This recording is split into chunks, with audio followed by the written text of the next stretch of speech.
Bonsoir à toutes et à tous, je suis très heureuse de vous retrouver. Bienvenue dans ce nouveau numéro de Média Investigation. Chaque mois, nous vous emmenons au cœur de l'actualité à la rencontre de celles et ceux qui la font dans des endroits où les caméras n'ont pas l'habitude d'aller. Aujourd'hui, un numéro spécial dédié à la perle du Détroit, à Tanger. Zoom ensuite sur le port Tanger-Med qui permet depuis 2007 à la ville de faire voile vers un nouveau destin. 100 000 bateaux transitent tous les ans par le détroit de Gibraltar. Une situation stratégique qui permet au Maroc de peser à l'échelle internationale dans les domaines logistiques et industriels. Alors comment fonctionne le port Tanger-Med au quotidien? Comment gère-t-on la sécurité des imposants navires porte-conteneurs? Reportage dans cette émission.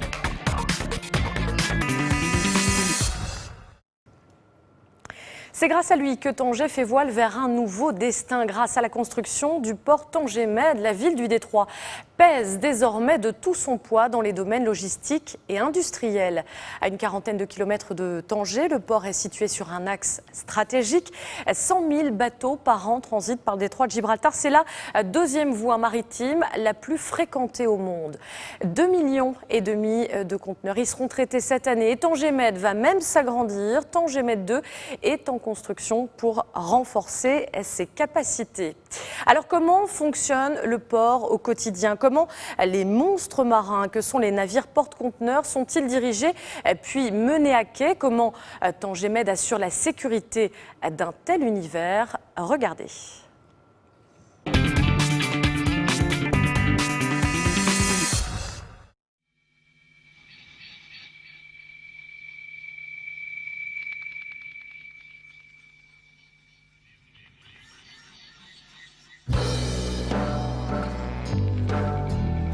Voilà 6 ans que se joue sur le détroit de Gibraltar une énigmatique chorégraphie.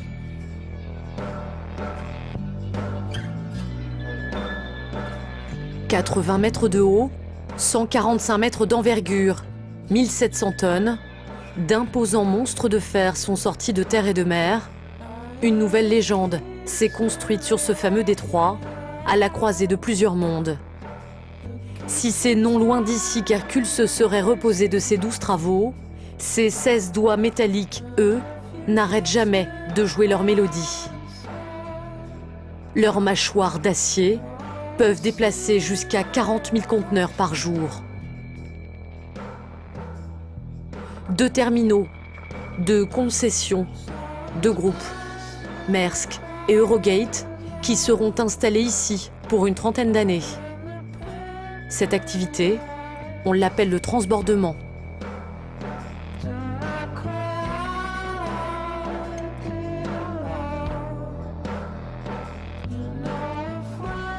Le port de Tanger-Med est d'abord connu pour ce qu'on appelle le transbordement et donc l'éclatement. Tous les conteneurs que vous voyez derrière moi, 97% de ces conteneurs vont être transbordés dans ce port. Donc très simplement, ce sont des grands navires qui viennent, en l'occurrence de l'Asie, et qui viennent ici, qui sont déchargés. Et ensuite, quelques jours après, quelques semaines après, ils sont rechargés sur des navires relativement de taille plus petite pour aller en Europe et principalement en Afrique de l'Ouest. Aujourd'hui, le port de Tanger-Med réexporte en transbordement 40% de son trafic vers l'Afrique.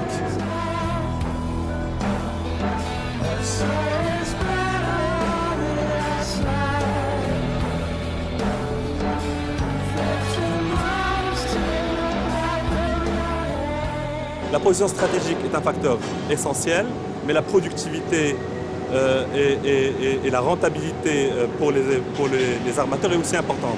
La productivité, nous avons pu atteindre de très bons chiffres, comme j'expliquais tout à l'heure, 30 à 40 mouvements à l'heure. Et même en termes de prix, les prix à Tanger-Med sont extrêmement compétitifs. Donc voilà ce qui fait le succès du transbordement à Tanger-Med.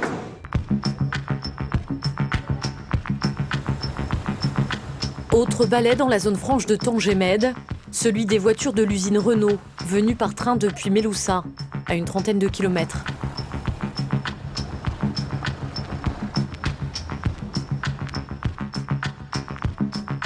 « 90% sont destinées à l'export. Si elles sont dirigées vers le nord, c'est pour l'étranger. Si elles sont garées vers l'ouest, elles seront vendues au Maroc. »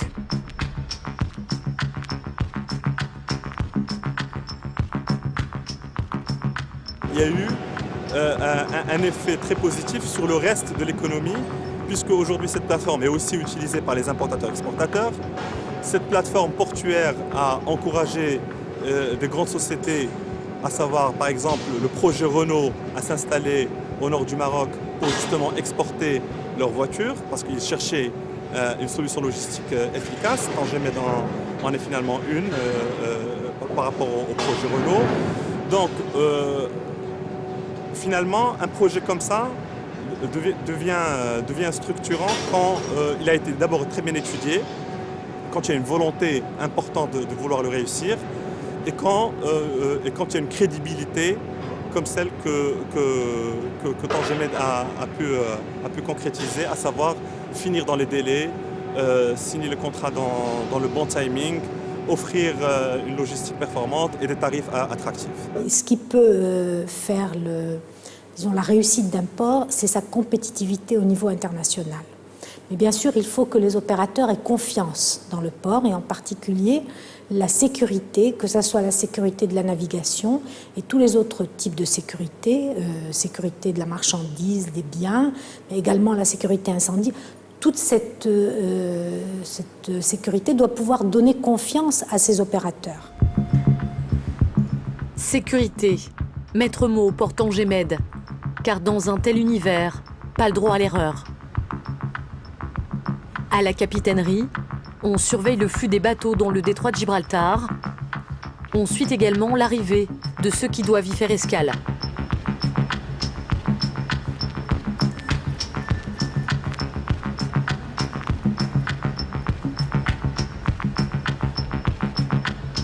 Le VTS rentre, essaie de rentrer en contact avec le navire attendu le plus tôt possible.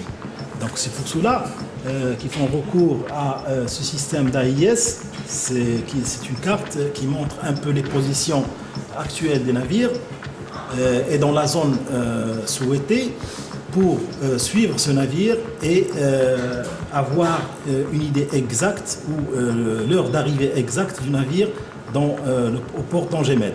Beaucoup de navires, beaucoup d'échos de navires qui passent dans cette zone. Le détroit, c'est parmi les zones les plus fréquentées dans le monde. C'est plus de 100 000 navires par an qui passent donc, par cette zone. Et le port de Tangemed se trouve en plein milieu de la zone du détroit de Gibraltar. Il faudra ensuite assister le navire porte-conteneurs afin qu'il puisse entrer sans encombre dans le port. On appelle cela le lamanage. Pour s'y préparer au mieux, les pilotes s'exercent sur un simulateur de manœuvre.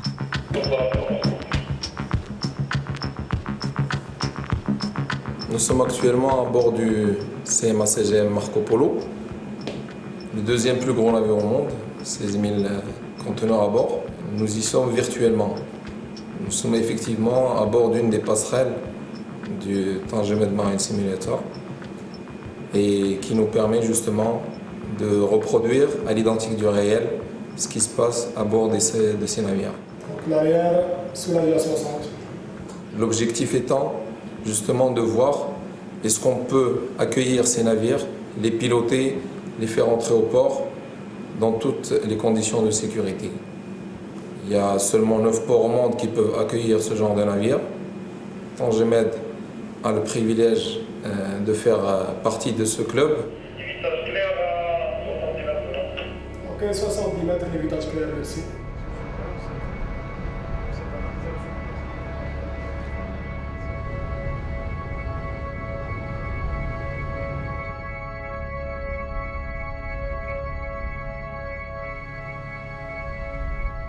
Pendant ce temps, au port passager, on accueille les voyageurs qui posent le pied au Maroc.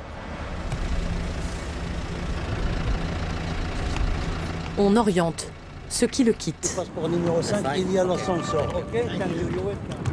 Aujourd'hui, le transfert de l'activité tir a permis donc, de désengorger la ville et de permettre donc, un épanouissement et un développement meilleur donc, de la ville.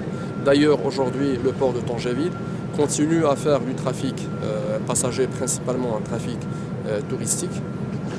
Et cela permet aussi aujourd'hui d'engager l'ensemble des travaux et investissements donc, qui ont été lancés au niveau du port de Tangéville pour le reconvertir en un vrai port touristique. Lorsqu'un largue les amarres, l'autre jette l'ancre. Gérer les départs et les arrivées, c'est le quotidien de la vie d'un port. C'est justement l'heure d'une opération de l'amanage. Un navire porte-conteneurs approche des côtes. Les deux pilotes, Tarek Douras et Mohamed Rafouk, embarquent à bord d'une pilotine. Leur mission, accompagner ce monstre de près de 400 mètres jusqu'à l'intérieur du port. D'accord, donc il va appareiller, il va quitter le port. Bien reçu, merci. Nous sommes actuellement en route pour le CMA CGM Van Humboldt. C'est un navire de 400 mètres de long, 16 000 conteneurs à bord. Il se présente pour accoster au port de Tangémed. Actuellement, il est à environ 2,5 milles nautiques. Ça fait à peu près 3,5 km à 4 km du port. Donc c'est la position à partir de laquelle il est pris en charge par le port, par le pilotage. Une mission qui n'est pas sans danger. On a des conditions de temps quand même qui sont assez bonnes, une mer calme et par conséquent l'opération ne va pas présenter de difficultés. Par contre, là où il y a le jour où il va y avoir de la houle ou la mer qui est grosse, l'opération est vraiment très dangereuse. Le danger, c'est une chute à l'eau du pilote lors du passage de la pilotine à l'échelle de pilote ou carrément lorsqu'il escalade l'échelle de pilote, il risque bien sûr de tomber à l'eau. Des opérations comme celle-là, il peut y en avoir jusqu'à 10 par jour.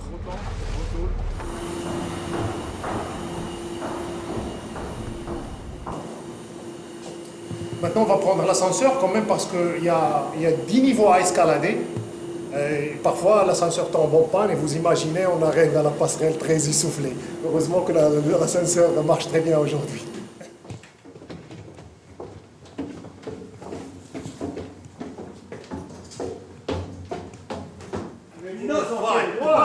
Oh, look at this ship handling training.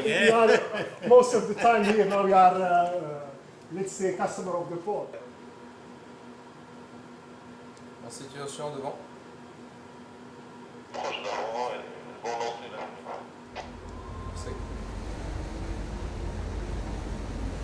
Les deux remorqueurs qui s'approchent, qui vont assister le navire à accoster. Bien sûr, ce type de navire a ses propres moyens de propulsion et de manœuvre, mais pour accéder à des ports aussi étroits, elle a besoin d'assistance supplémentaire. C'est la raison pour laquelle on utilise des remorqueurs. Vous voyez la silhouette du navire sur le radar.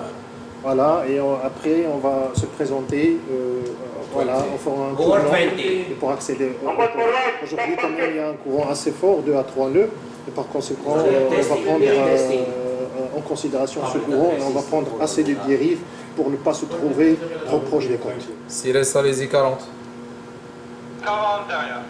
Il doit savoir à chaque instant où son navire se trouve. Il a un plan de passage dans sa tête qu'il doit suivre, bien sûr, en le vérifiant à travers les équipements dont il dispose et surtout à travers son savoir-faire. Parce que même en cas de panne d'un équipement, le pilote a des repères sur la terre à travers lesquels il peut se positionner et savoir son navire où il se trouve à chaque instant. Vous imaginez voilà, la difficulté que j'ai expliquée tout à l'heure à propos de l'accès du navire dans la passe. Voilà. Déjà, le navire va se présenter dans ce poste-là et on doit entamer la giration un petit peu à l'avance pour pouvoir se trouver dans la bonne position pour aller accoster à quai.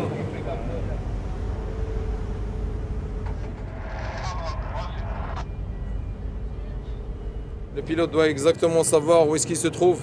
On est à bord d'un navire de 400 mètres. L'avant est à 170 mètres de moi. L'arrière est à 230 mètres. Je dois bien savoir où est-ce que ça se passe et comment ça se passe devant et derrière. You see, it seems that the bow is passing too close. But it is always, better for us to challenge each other, right? Exactly. There is the reason. Because sooner or later there might be a mistake, huh? Sure, yeah. By this we just refresh it. Exactly, huh? we refresh and we discuss and... No hard feelings, huh? I have never complained here. I have never had any kind of maneuver that I would consider unsafe. We can do it this way or the other. It depends on the, but I have never, always in the good hands here. That's for sure. And this is not for you. Exactly. Pousseur avant, reprenez 20% poussé. Go on the starboard shoulder, shortest distance to the pier. 90 degrees to pier from the starboard shoulder, that's it. Pousseur 40. 40 pousseur. Sires mort la remorque. Merci beaucoup. Donc le navire là il est en train de se positionner. Là il est en train de se poser, on est en position, il est en train de se mettre tout contre les défenses. Navire en position. Position, Captain. Yeah, thank you. I'm coming here for 4 years already, with all the time with ships of 350 meters and more. And I have never ever had a problem or wrong maneuver with the pilot. So from my side, I have complete confidence, like what we had on arrival, just to know the move, because this was different than usual, at least for me. In all these 4 years, I really have never entered like this. It just happened that way, because we are always coming at 1800. There, usually there is 2 hours strong current, and then wind. This is really God sent. Huh? Exactly. You're welcome, Captain. Always. Really happy that you're... Mission accomplie pour les pilotes. La nuit est tombée. La journée s'achève pour une partie des employés du port. I have a good chance to encounter you, not because you are all the time here. You remember we have met in Malta. It was you. No, it was... Mais en s'éloignant un peu, l'on entend encore des échos métalliques. Car un port ne dort jamais que d'un œil.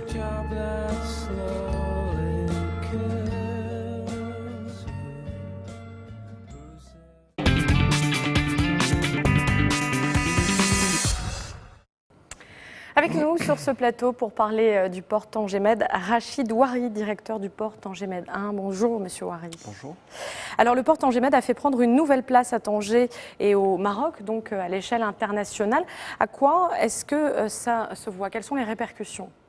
Alors, ce qu'il faut rappeler d'abord, c'est que le port Tanger-Med a été construit dans un délai relativement court. Sa Majesté le Roi a lancé les travaux en 2003 et le premier terminal conteneur a été ouvert en 2007. Alors, à partir de 2007, de l'année 2007, le port Tanger-Med a pris chaque année de plus en plus de place sur l'échelle mondiale au niveau des conteneurs. Cette année, nous devrions finir avec environ 2,5 millions de conteneurs, ce qui porte le port Tanger-Med dans le top 4 des ports en Méditerranée. Et ce qui a été créé derrière ça, c'est que le port Tanger-Med, puisqu'il est très bien situé au niveau géographique et qu'il a de très grandes profondeurs jusqu'à moins 18 mètres, a pu permettre au port de Tanger d'être connecté à plus de 120 ports au niveau du monde. Alors le fait d'être connecté à plus de 120 ports au niveau du monde a porté la connectivité du Maroc, c'est-à-dire comment le Maroc est connecté au reste du monde, de la 78e place avant la construction du port à la 18e place depuis déjà 2 ans. Donc c'est une avancée considérable, être connecté à 120 ports, plus de 50 pays et les 5 continents. Alors pour entreprendre un tel projet, quels sont les obstacles techniques à surmonter? Alors, un grand projet aussi structurant et aussi grandiose que celui-ci est un projet qui ne peut pas se faire du jour au lendemain. Il a été réfléchi, pensé, étudié entre 2001, 2002 et 2003. Et puis ensuite, il y a eu le lancement des travaux. Un port aussi grand nécessite des moyens de la même taille, assez conséquents. Ce sont des investissements très lourds que l'État a voulu entreprendre pour pouvoir réussir un projet aussi grand. Et bon, les difficultés peuvent être en effet un peu techniques au fur et à mesure de la construction, mais c'est au niveau des études et du choix aussi des entreprises qu'on arrive à surmonter ce genre de difficultés, principalement techniques. Maintenant, une fois que la partie technique est passée, ça veut dire la construction, les autres difficultés auxquelles il faut faire face, c'est un port qui se veut être à l'échelle internationale, a besoin de former les gens qui vont gérer ce port, les gens qui vont travailler dans ce port. Pour vous donner une idée, chacun de ces terminaux à conteneurs emploie plus de 800 personnes. Ces gens ont été formés. Aujourd'hui, ils arrivent à faire des productivités qui sont exceptionnelles au niveau international. C'est-à-dire que c'est des gens aujourd'hui, au niveau des grues, qu'on décharge des navires, qu'on les recharge, nous atteignons des productivités de 35 à 40 mouvements à l'heure, ce qui est exceptionnel. non seulement pour le Maroc, mais même au niveau de l'échelle internationale. Donc les difficultés peuvent être pendant la construction au niveau technique, mais elles ont été entièrement surmontées, vu que le port fonctionne bien aujourd'hui. Et puis les autres difficultés ensuite, c'est au niveau de la formation pour être aux standards internationaux. Comment se profile l'avenir pour le port Tanger-Med? L'avenir aujourd'hui, il est décomposé en deux parties. La première partie, c'est d'abord consolider tout ce qui a été fait aujourd'hui. Le port est en opération depuis plus de 5 ans. Nous atteignons de très bons trafics dans l'ensemble sur la plupart des terminaux. Il faut consolider ça, il faut maintenir l'attractivité du port, il faut maintenir son trafic, il faut maintenir sa productivité. Donc il faut consolider ce qui a été réussi pour le moment. Au-delà de cette période-là, ce qu'il faut aussi bien entendu réussir, c'est le port Tanger-Med 2, qui est en phase de construction aujourd'hui, dont une des phases est à 70% faite. Donc nous avançons bien sur la partie construction. Ce port doit ouvrir dans 2 ans et ce port a l'ambition d'atteindre les 5 millions de conteneurs. C'est pratiquement 2 fois la capacité du port Tanger-Med 1. Alors, avec les 2 ports ensemble, nous atteindrons une capacité de 8 millions de conteneurs, ce qui va mettre Tanger et le Maroc comme étant le premier port en Méditerranée, le premier port en Afrique et parmi les 15 premiers au monde. Rachid Ouari, merci d'avoir été avec nous sur le plateau. Je rappelle que vous êtes le directeur du port Tanger-Med 1.